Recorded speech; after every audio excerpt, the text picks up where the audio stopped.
Great. Thank you, Dean Hessler.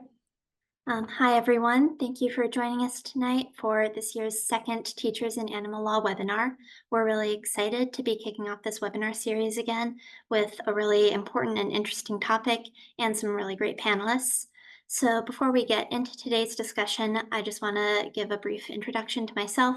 For those of you who don't know me, I'm Rachel Pepper. I'm a 2L at GW Law, and I will be the moderator for today's event.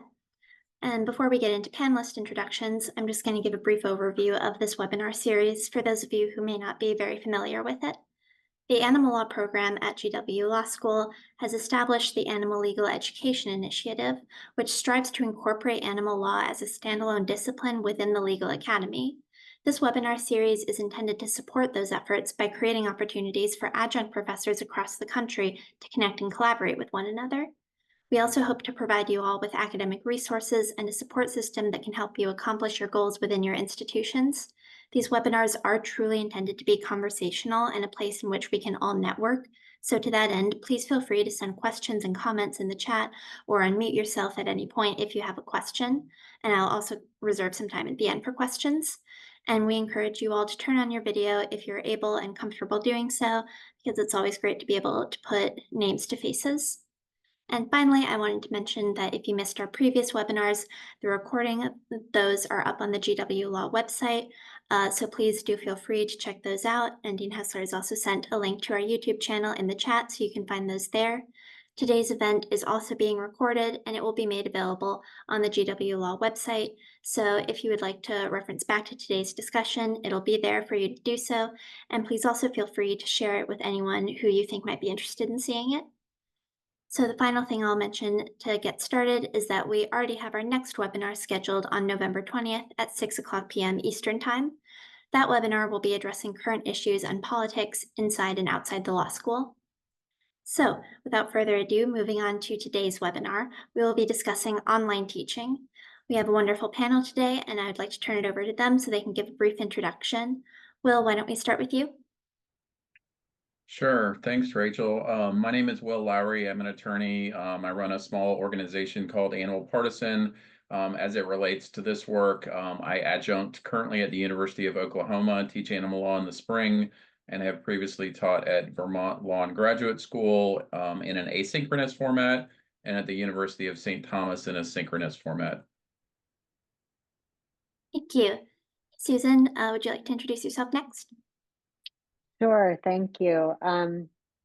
Good afternoon, everybody. I'm Susan Brooks, and I am a faculty member at Drexel University's Law School in Philadelphia. I teach mostly in the clinical program there, and I've taught other courses like family law. Full disclosure, I am not an animal law expert, but I have written an article about building community in online spaces, and so I've tried to give some thought to that, and especially started to think about that when it became necessity during the COVID years, as it were. So most of the online teaching I've done has been synchronous, and happy to be here. Thank you. Happy to have you. Amy? Hi, everyone. I'm Amy P. Wilson. Like Will, I also run an organization. It's called Animal Law Reform South Africa. And in a teaching capacity, I'm an adjunct instructor at the Florida Agricultural and Mechanical University, where I teach animal law.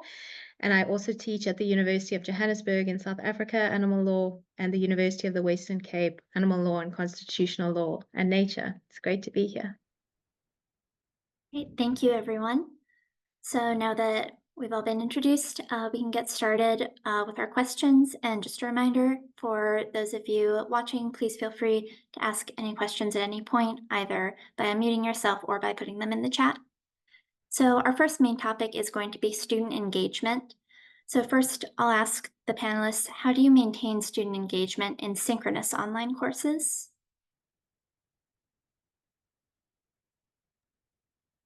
I mean, I'm happy to start. I don't have any magic secrets. I'm probably a very unsophisticated professor. But for me, I mean, with synchronous, you obviously have the real-time interactions. And so as best as possible to treat that like a classroom setting is what I do, meaning sort of real-time exchanges, dialogue. I think we'll talk about it later, but having people have their cameras on is a good first step to getting engagement, just so you can see if they're digesting material. I always like to learn a little bit about the students as well, their personal interests and background, because I feel like if you have little nuggets of information, you can sort of find ways to weave that in or to get them to talk. I have had students before in a synchronous environment in an animal law class whose parents, owned a feedlot or who worked at a butcher store. And I think sort of getting them to elicit their experiences and plug that in is helpful. So, I guess is one point for me, just finding out a little bit more about their backgrounds and using that as material to kind of weave it into the class helps get engagement. Yeah, I'll kind of build on that. And disclosure, I'm not a teacher. I am a third-year law student, so definitely don't have as much experience as the rest of the panelists, but I can kind of speak to the student perspective a bit.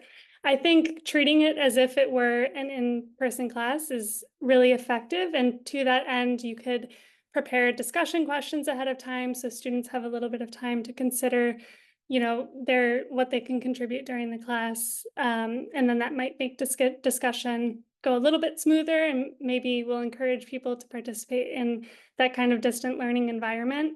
I also think if your course is a paper course, you could have students ahead of time on the syllabus put in dates that the students will talk about their paper. So starting with their topic, then maybe going through their outline, and then going through the course of building their paper. I think that would be really helpful, one, to facilitate discussion, but also two, to help students develop their paper and just keep more engagement as the students go along.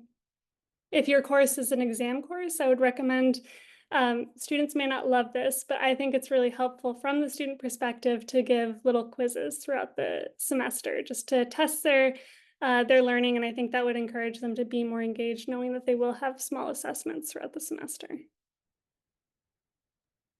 Yeah, thank you, Will and One Hannah. additional I'm sorry, Will. Hannah, if you would like to introduce yourself further, I'm sorry I skipped over you, and then Will, we can head back to you for more information. Yeah, no worries. Like I said, I'm a third-year law student at at George Washington Law School. I have been able to work with Dean Hessler as a research assistant for the past year, and I've had the absolute pleasure to work with this adjunct committee on this work. We've been creating these webinars and have been able to serve as a resource for this community. So really happy to be a part of this work and to be able to connect with so many great practitioners and professors in the space.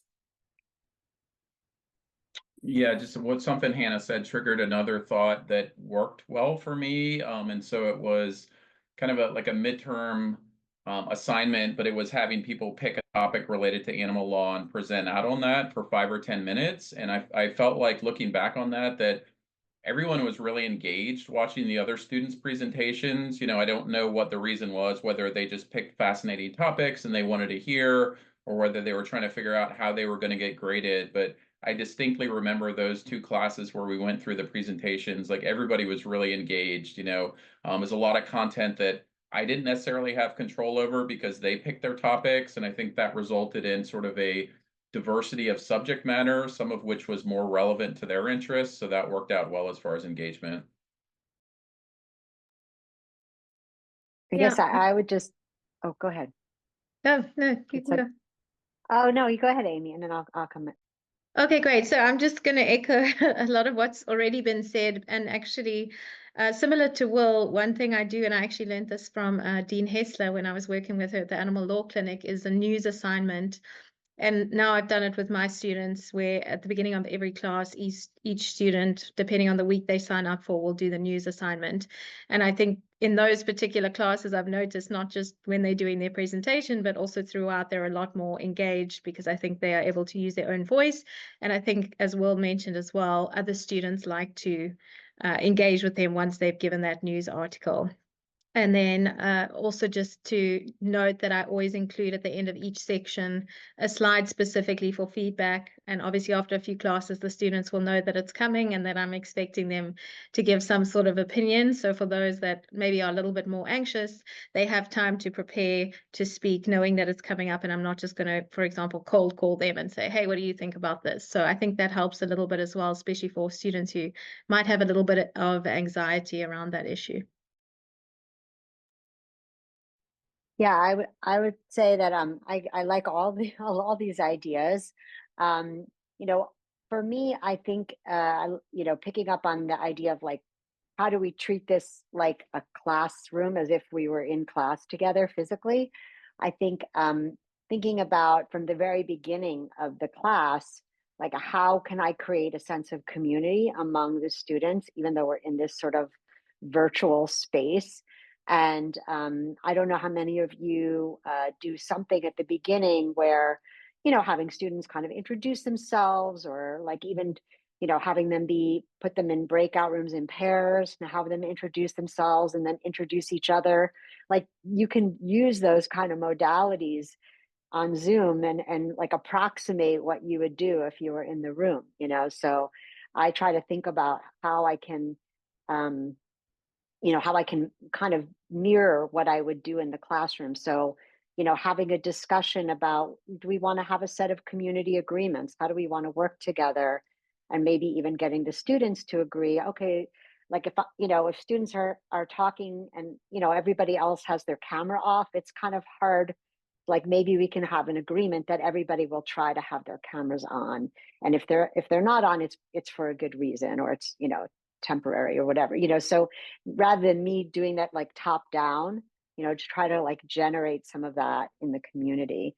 And then I'll just say another thing, which is I use a lot of different activities in the classroom when I teach in person. So I try to think about like, how could I translate that into an online space? So I think breakout rooms is one thing, I know students don't always love them, but thinking about how to give more specific prompts and to have them be time limited so that, it's sort of part of the flow of the class that keeps students engaged. I think using the chat, like sometimes just inviting students to put things in the chat, uh, you know, um, yeah. So I also use the whiteboard. I used to use the Jamboard, which is a Google tool, but now there's a whiteboard in the Zoom functions itself.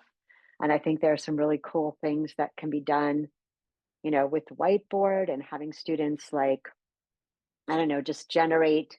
Um, Again, I don't teach animal law, but like, maybe thinking about like, well, what does that mean to them? Like at the beginning of the class, what are some, when you think of animal law, what does that mean to you? And then like having the students generate some of that somehow, either on the whiteboard or in the chat, or so just thinking about how to change it up and use different methods. I think quizzes is one thing, but like I think about lots of different methods. Thank you. Those are all really great and interesting ideas. I know I've experienced a lot of them as a student, and I think that having kind of a mix of practices rather than just a lecture to a bunch of off-camera people who may or may not be listening is very important for maintaining engagement. So now kind of the flip side of that question, how do you maintain engagement in an asynchronous online course, which may or may not be more difficult than a synchronous online course?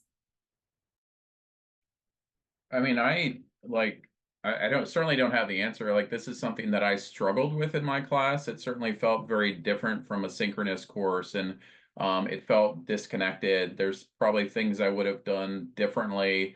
One of which is that I had office hours, but it was optional. And I think during the course of a semester, I might have had two people actually show up, and so I never really talked to people during the semester outside of discussion boards. So I think mandating or making it a little bit more required for office hours would have been helpful. Discussion boards are interesting. I certainly gave assignments and had people post on the discussion boards, and at some points it felt like good posts, but they were more geared towards checking the box on the assignment versus actually engaging. And I think there was probably an opportunity for me to engage more on the threads and maybe try to stir up a little bit of discussion. So those are things I probably would have done differently. I would say that one thing that worked well was I had people record like a short intro video, give me a couple minutes about who you are, why you're here. And so I got to see them and I got to know a little bit about them so that we did engage. Again, I had that information, but I personally found asynchronous a lot harder to connect with people.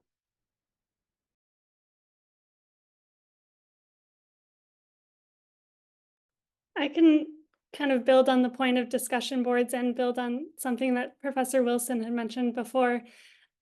News articles. I think news articles are a really great way to bring real world examples into the classroom and to facilitate interesting discussion that you may not have had or thought to had in the past and like without it.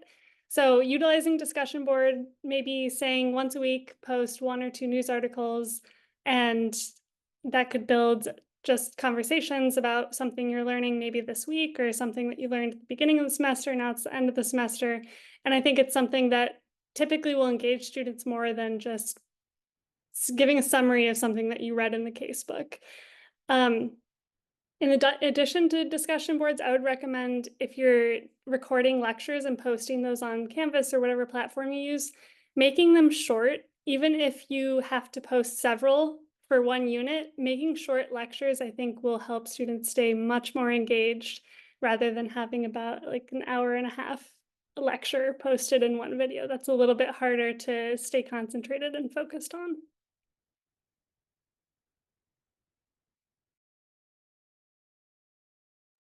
Does anyone else Yeah, want to?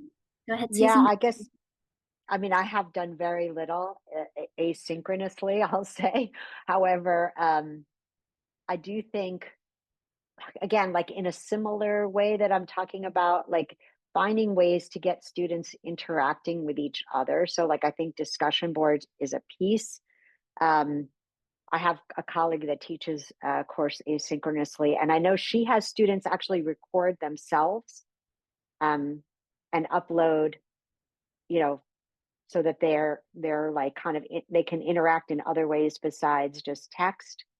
Um, so I don't know, just I'm not the expert here, but I just think, and I'm also not the technology expert, but I think even if it's you know, finding and maybe there are some resources through GW or through their IT department or whatever, but like kind of just thinking about different modalities that put students in the position of engaging directly with each other and even teaching each other something, like you were talking about current events, sharing from what they're learning, you know, kind of if they're in different kinds of work experiences or yeah, I think just kind of putting more responsibility on them, I guess, to be in it, to be not just taking in, you know, and downloading content, but like that we're co-learning with each other.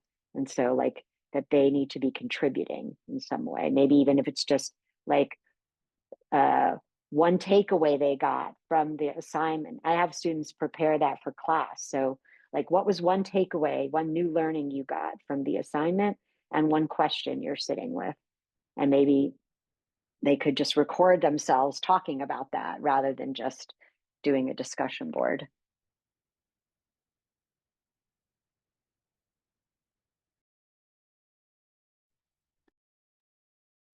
Yeah, it sounds like recordings are a really popular way of kind of bringing a sense of real life into an asynchronous classroom and fostering kind of those connections. So I think that makes a lot of sense. So we've already talked some about camera policies for synchronous online courses. So I'll ask, has anyone experimented with a variety of different types of camera policies? And have you found that some work better than others? What have you found? Rachel, I'm so sorry to interrupt. I was hoping I could kind of speak to the last point that we made.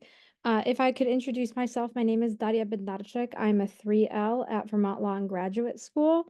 Thank you for welcoming me. This is my first meeting with this group.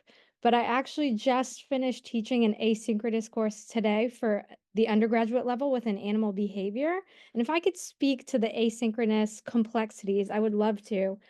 I know that it's different because it's not at the law school level. However, what I have found is that when you are faced with an asynchronous class, engaging with the students by maybe informing them of an article or a news report that you may have seen that falls into their interests will get them to talk to you more.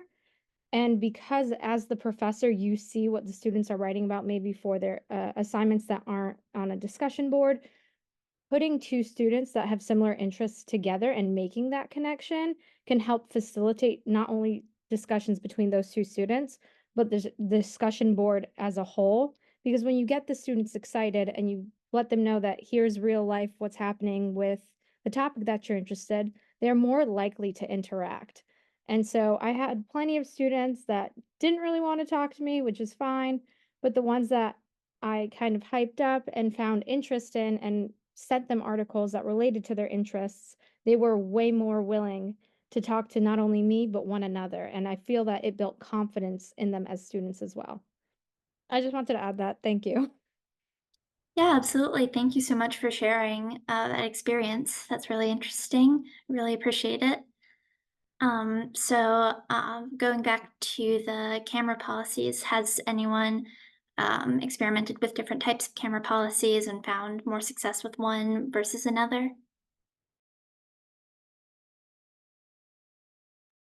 I've not experimented. I mean, my policy was pretty straightforward. The expectation was that cameras were on for a synchronous class unless there was some sort of emergency. I mean, it seems to me like the default should be cameras on, but obviously stuff happens. So if others have other policies that have worked better, I'm not sure what they would be, but would love to hear about it.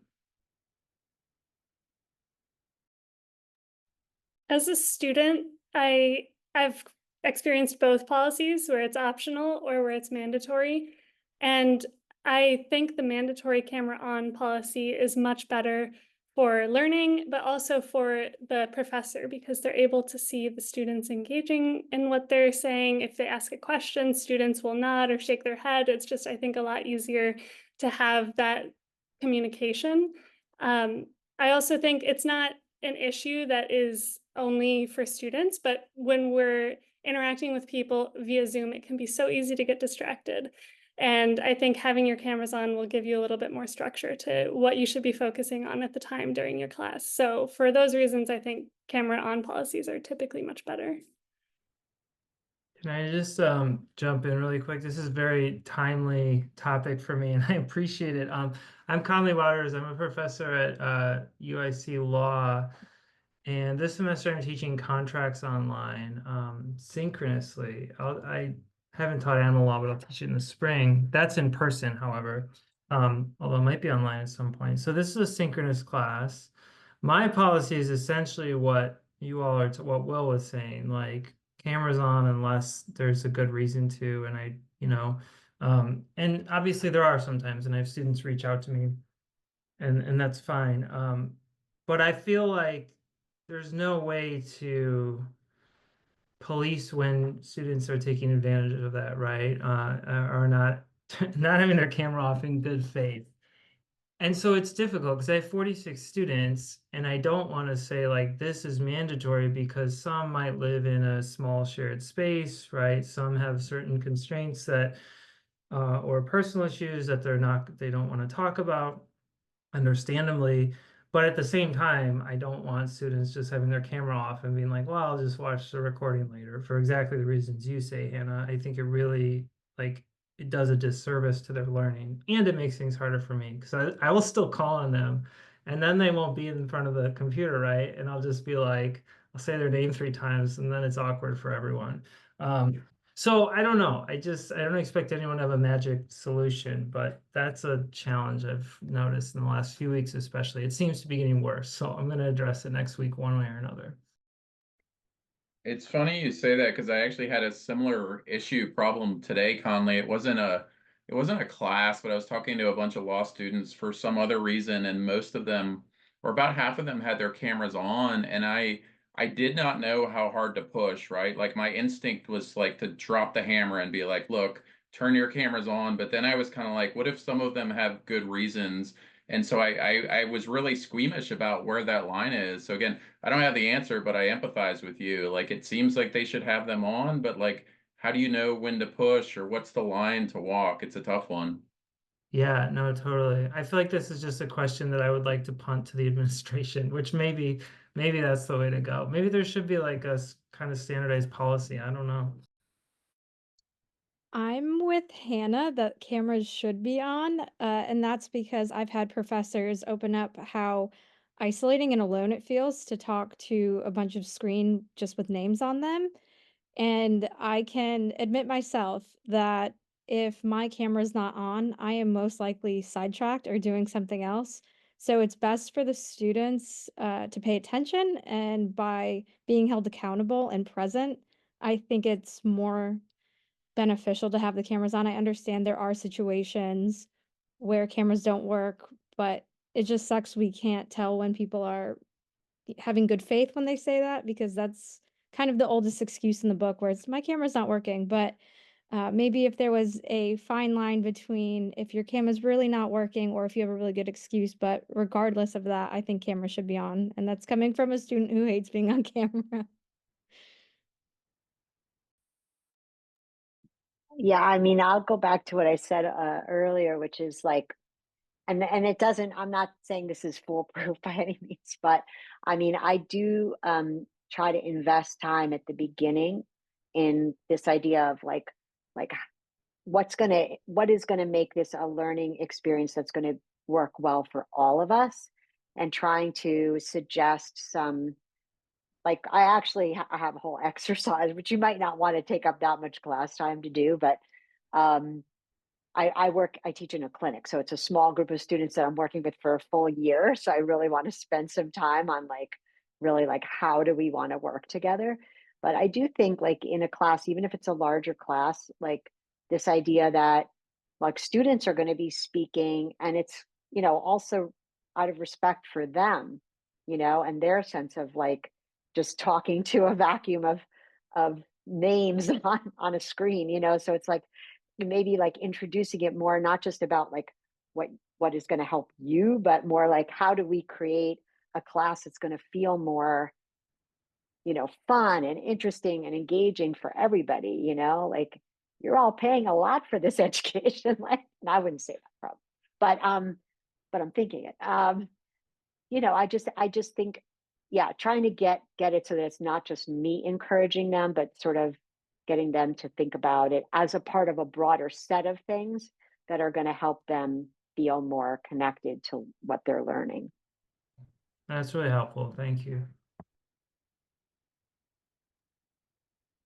Yeah, thank you all. And Andrew, good to have you on camera. I'm glad we were able to convince you. And Dean Hessler, I think that is a really interesting idea that kind of segues well into my next question about what do you do if student engagement is just not working? If you have the camera policy, you have practices in place to try to encourage student engagement, but for whatever reason, it just isn't working. I think polling students throughout the semester about how things are working for them and letting them suggest changes is a great idea.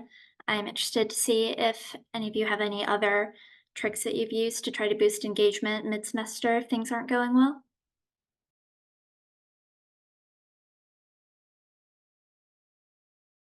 I can start.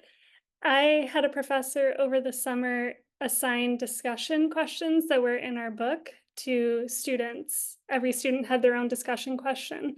So over the course of, I think, 2 classes, he would go over the material that we read, and then he would have the students present their discussion question, which was really helpful because some students who weren't typically talking, we got to hear their ideas, their insight onto what we were learning about. And another thing that we did was mini presentation. As I believe Professor Lowry mentioned that he has done this in the past. And I really like those because it gives the students an opportunity to pick a topic that they're interested in and really dive into it, explore it more, and then share that with the class, everything that they learned. And it's a good opportunity for students to ask questions and a good way to, I think, increase engagement when students just don't really like the typical cold calling format online.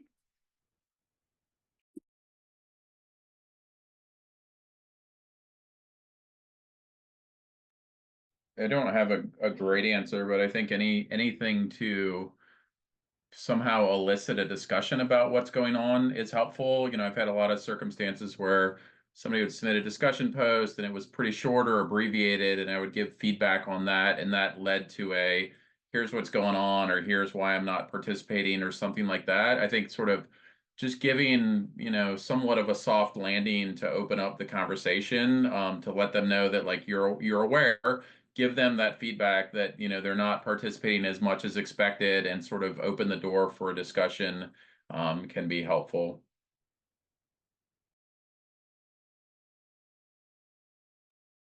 Thank you all.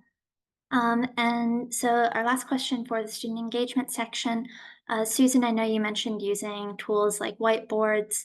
Does anyone else like using online tools to promote engagement, like Zoom polls, comment blocks, things like that?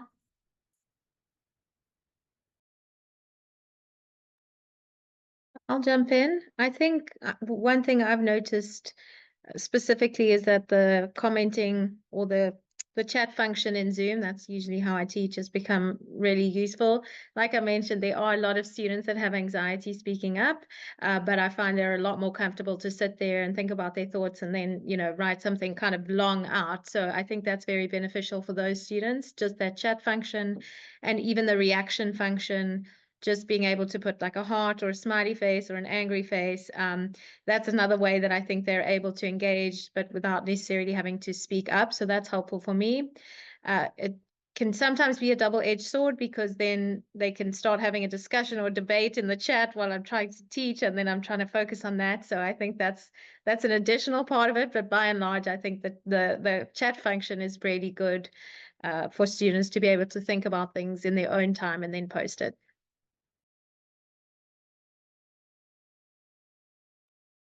I think a couple of things that I didn't do, but you know, this conversation has made me think of one. Susan mentioned having students record videos. I will say that the video recording, my experience has been on Canvas, and the video recording option's not that complicated.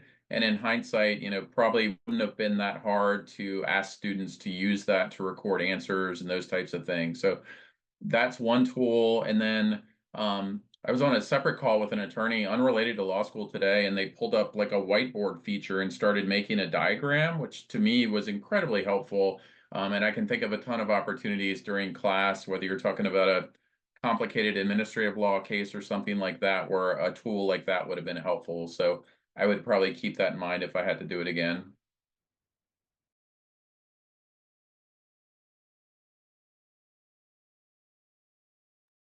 Anyone else want to add anything on that last point? All right, then we can jump ahead to our next topic, which is student learning. So I'll pose the big question first. In your opinion, do students really learn as well in online courses as they do in in-person courses? I think I probably put this question on, so I'll give my answer. I mean, I think no. So in a synchronous class, it's probably not terribly far off. And again, a lot of it probably depends on the professor and the engagement. For asynchronous though, I have a hard time imagining an environment where that can be done in such a way that the learning's comparable. And so and people learn in different perspectives. So this is just my opinion, but it's just a very different style of interaction. I mean, you've lost the real-time interactions. Everything is kind of transactional. And so I don't know what the studies say, but my sense is asynchronous is probably a big delta.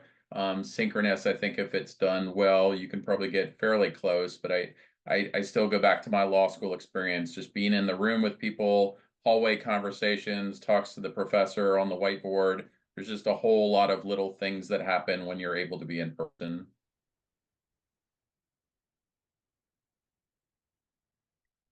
Yeah, I mean, I would tend to sort of probably agree for the most part. I mean, I think that I guess I would offer a reframe. Like, I'm not sure that's the question, right? Because I mean, for many of you, many of us, we're not teaching online because that's like, in other words, the option of in person may not be on the table at all. So I think it's more a question of like, what can we do to make the online teaching learning experience as meaningful, as effective as it could possibly be, knowing that there are probably some elements of being in person that we can't quite, get to. Um, one thing that it really surprised me during COVID, because I thought there's absolutely no way I could teach a clinic online, and we did for an entire year. So, I mean, I just think, um, and students, really formed strong connections with each other. And um, I mean, we did try to create some opportunities to connect in person and, outdoors, whatever, kind of with masks. But yeah, I mean, the other thing I would say is, and this is also not always possible, like if there is a possibility of having people meet together, even any, in other configurations, somehow in between, or um, if there are those opportunities, like I think it's great to add those in, even if it's just social connection. Because one of the things that I noticed was with my classes in 2019, 2020, when everybody already, especially like the spring semester, we started out in person and then we had to shift online. And those students we already had like a way of working together, and relationships had already formed. So yeah, I think, yeah, just recognizing that component of it for me is where I feel like I work harder maybe online to make time and space for those things. And one of the things I would say is that I probably was less ambitious about content, like willing to maybe not cover quite as much, but in the interest of having the experience be more positive and have students actually learn meaningful things, maybe there was less quantity. And I was willing to make that trade-off. Thank you. And what you said about trying to make online courses the best they can be rather than focusing on whether they're as good as in-person classes leads well into my next question, which is how do you utilize the strengths of online courses and address their weaknesses in order to make them the best they can be and use them to their full potential?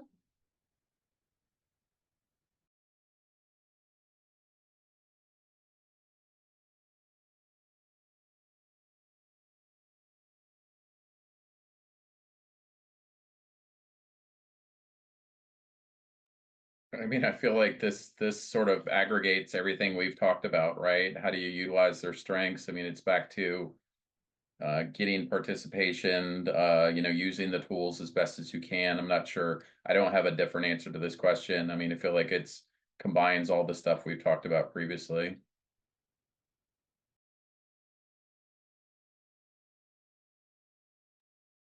Yeah, I don't know if it's really, I'm not even sure it's 100% responsive, but one thing I would note is that to just recognize that for some students, there is, at least my experience of it was, some students actually were more forthcoming in an online space than they might have been in person.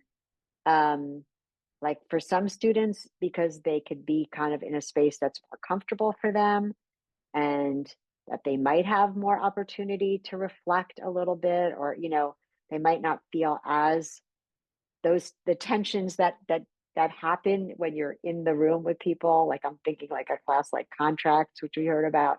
you know I don't know, just thinking about what the opportunities are there to draw people out, maybe to I do think there's a lot of opportunity with breakout rooms, and even just like pairing people, or having people in trios, to sort of process information together, and reflect and then come back to the larger group.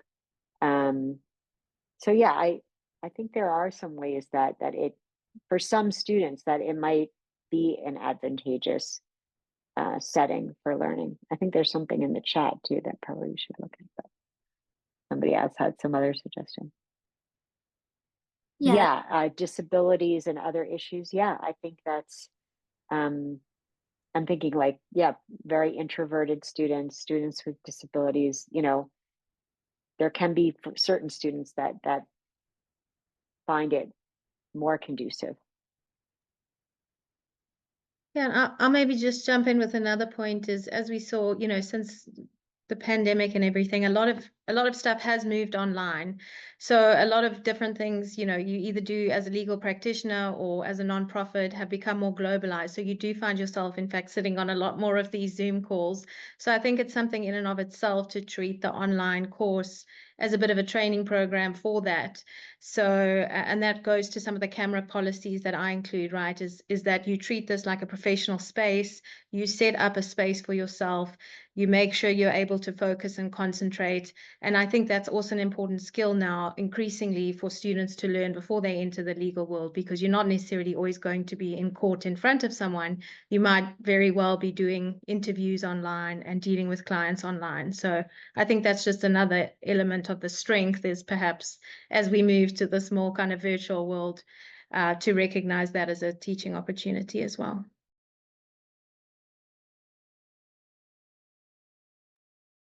that's a really great point. So much of the professional world has moved online, from interviews to regular meetings. So I hadn't thought about it that way before, but that's a really good point. So we touched on this slightly earlier. Hannah mentioned that having shorter video lectures for asynchronous courses can be a lot more beneficial for student engagement and attention than longer videos. So going off of that, what do you consider to be the most effective ways to use video lectures or summaries in asynchronous courses? I mean, I can say what I did, which I would say probably got universally positive feedback. It worked really well, and the students seemed to like it. And it goes along with what Hannah said earlier. So in the asynchronous world, there's obviously a lot of reading. Watch this, listen to this podcast, read this. And so I did a short video introduction, 3 or 4 minutes. Like, hey, here's this week's topic. This is what you're going to learn. Here's some things to keep an eye out for. And then they went off and did their laborious reading. And then I had like a 10 or 15 minute summary at the end, right? And it was, okay, now you're done. You've read everything. These are the key points. Let me try to explain stuff. And people seem to universally like that. It was also helpful for me, right? Just to kind of distill the key points that I was going to quiz them on. So, you know, sort of teeing things up at the start, recap at the end. I just feel like if you just let somebody read all this stuff and you don't recap it anyway, who knows if they've read 200 pages of stuff, there's no way for them to pick out the key points or connect the dots. And so I feel like it's critical to do that. And then to Hannah's point, like short, digestible summary, not 2 hour lecture on stuff, that seemed to go over very well.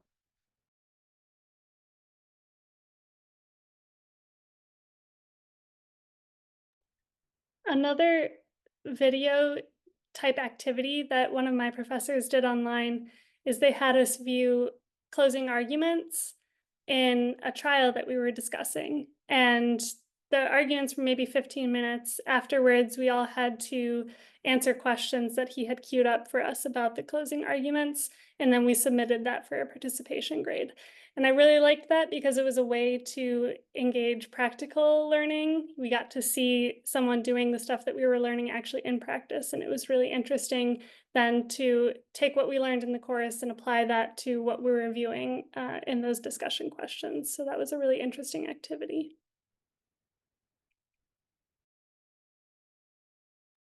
Thank you all. So that wraps up our student learning section. So now moving on to course planning. Something I'd be very interested to hear about is how university policies impact online instruction, the way that you set it up, the policies you implement. Are those dictated in any way by university policies? And if so, how?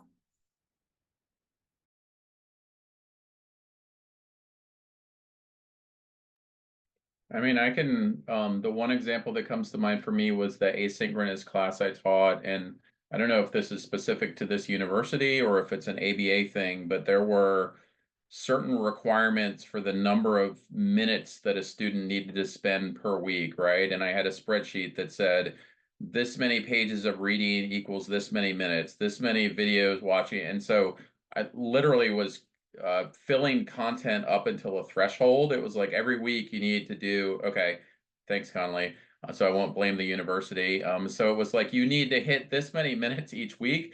And I honestly felt like I was being forced to artificially inflate the content, right? If you had just let me do it, I would have on my own picked out content that I thought was sufficient, but I found myself adding like, gosh, I need another 50-page law review article. Let me layer that on top and on top. And so it, I guess to meet the ABA requirement, I felt it sacrificed some of the opportunity for people to digest stuff. So again, not a great lesson learned, but just something that felt like a bit of an impediment.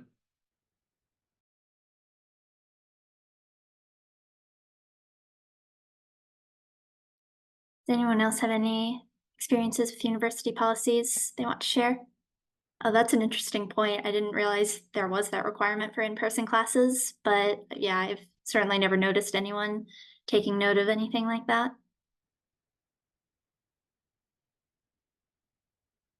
So yeah, we can move on to discussing what online options are available for you to use. Have you exclusively used Zoom? Are there platforms that your university provides you to use? Do you have preferences about what online options or platforms you use?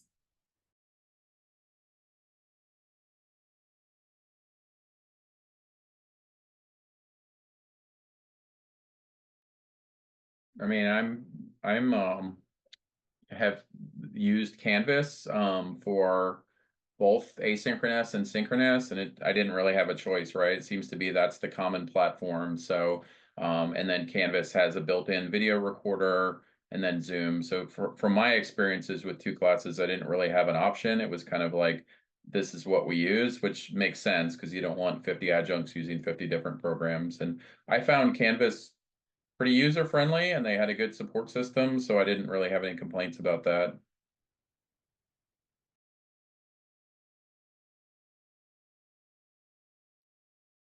I think that makes sense, and I think we've all seen Zoom have kind of a monopoly over the virtual space since the pandemic started. Susan, did you have something to add? Yeah, I think, at least my experience was when we first started, we have Blackboard, and Blackboard has a sort of function that's similar, but it was very clunky and didn't seem to work well. And so our administration had to agree to kind of let everybody switch over to using Zoom, even though they still use Blackboard for other purposes. So that was kind of interesting. I mean, yeah, it's not like I'm particularly a fan of it. I do think that it works well. And the fact that they have brought in other functions like this whiteboard function and other things, I think, you know, it speaks to some of the usefulness of it, of course.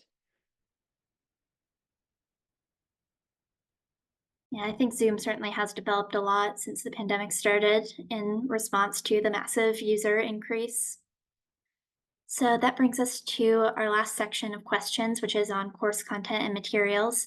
So do you think that making slides and recordings of classes available in terms of slides either before or after class, and in terms of recordings, making them available after class, do you think that detracts from student attention and learning? Do you think it adds to it? I'm curious to know your thoughts.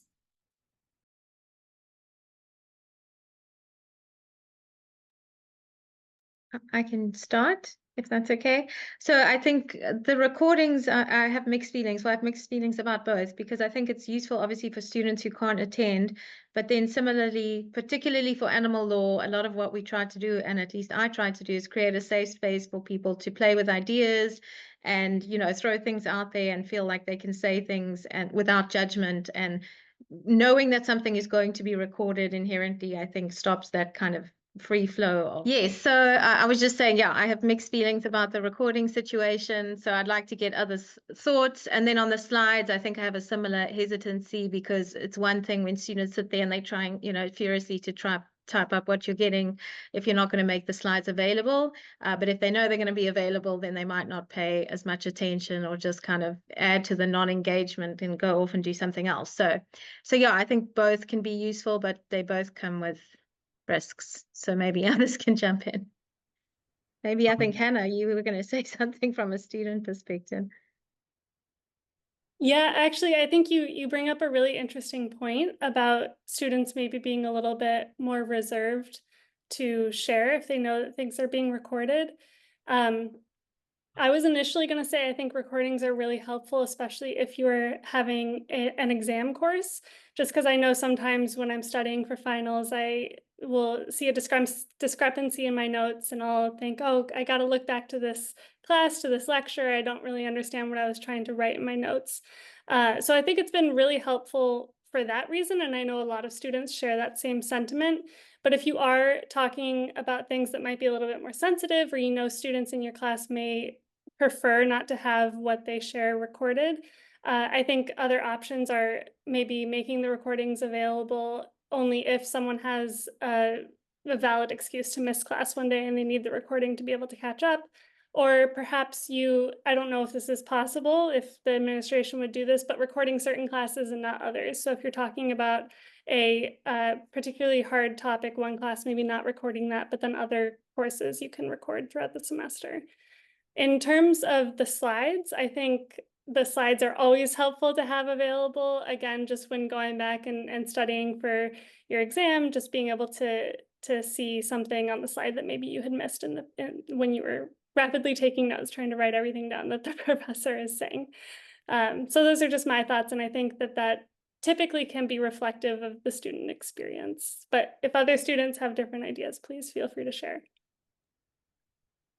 Well, first of all, thank you, Hannah, for those ideas, especially about the recordings, because I've always just recorded everything as a matter of course, and I think that's simply because I started at a law school where it was just required, so I kind of got used to it. But I have started having reservations for the reasons you all point out. So I really like those ideas, Hannah. As far as the slides, I would just add, and you probably already do this, Amy, but I'm also aware of that. I do make them available, but I think about it a lot when I'm designing my slides so that I don't put too much in there, which is like bad anyway, right? Because no one wants to read 1,000 words on a slide.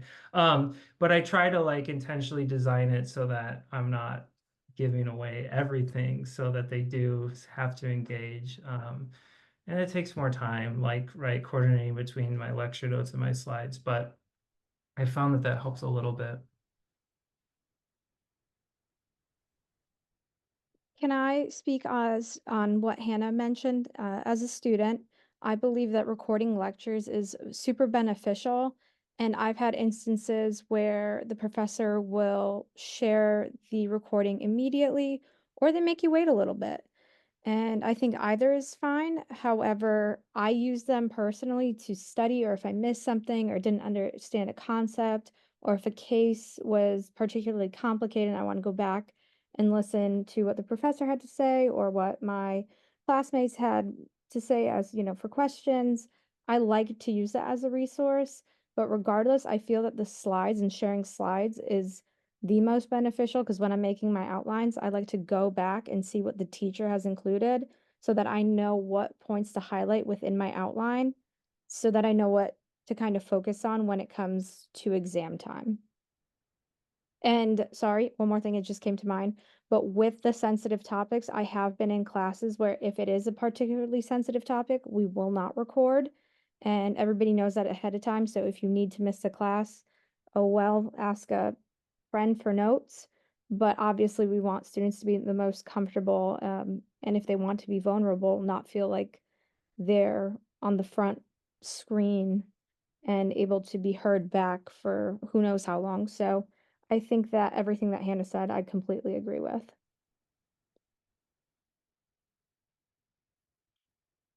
All right, we're starting to come up on 7, so I'm gonna ask one more question, then I'll open it up to any remaining questions, and then I'll briefly conclude. So the final question for our panel is, do you alter the way that you assess students in online courses?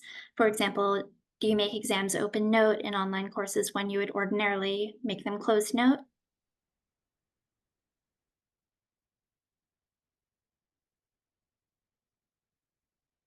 Or do you keep everything exactly the same in terms of assessment? Do you mind if I jump in on this? Not at all, please. So this was really interesting. When I first started out law school, I always valued having an outline or having open book or at least having some sort of notes with me at an exam. However, once I reminded myself that that's not going to happen at the bar exam, I've realized that the most prepared I am and the better prepared I am, I'm gonna have to get used to not having any type of notes or aids with me. So as much as I do appreciate being able to have notes with me, sometimes I just choose not to have them because in the, I guess in the real test, the bar exam, I'm not gonna have that. So it's kind of practice for myself and it's a challenge for myself. But obviously that doesn't translate to every student. My exams were whether in person or synchronous or asynchronous kind of take home. So I didn't really vary. I do remember for the asynchronous class, like wondering how this was going to work. Like if I were to say don't use your materials, like how that would play out. It just feels like it's kind of pie in the sky to think that people aren't, you have no control, right? And so it almost seemed like the default was I have to let them use materials. So my answer was I did it the same regardless, but I just wasn't sure there was another option for the asynchronous class.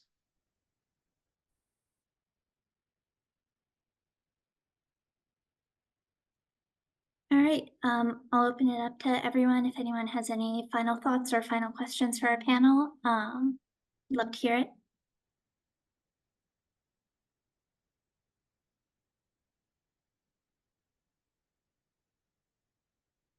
And if not, we can go ahead and wrap up. So thank you all for joining us today. We hope you enjoyed the webinar and found it informative.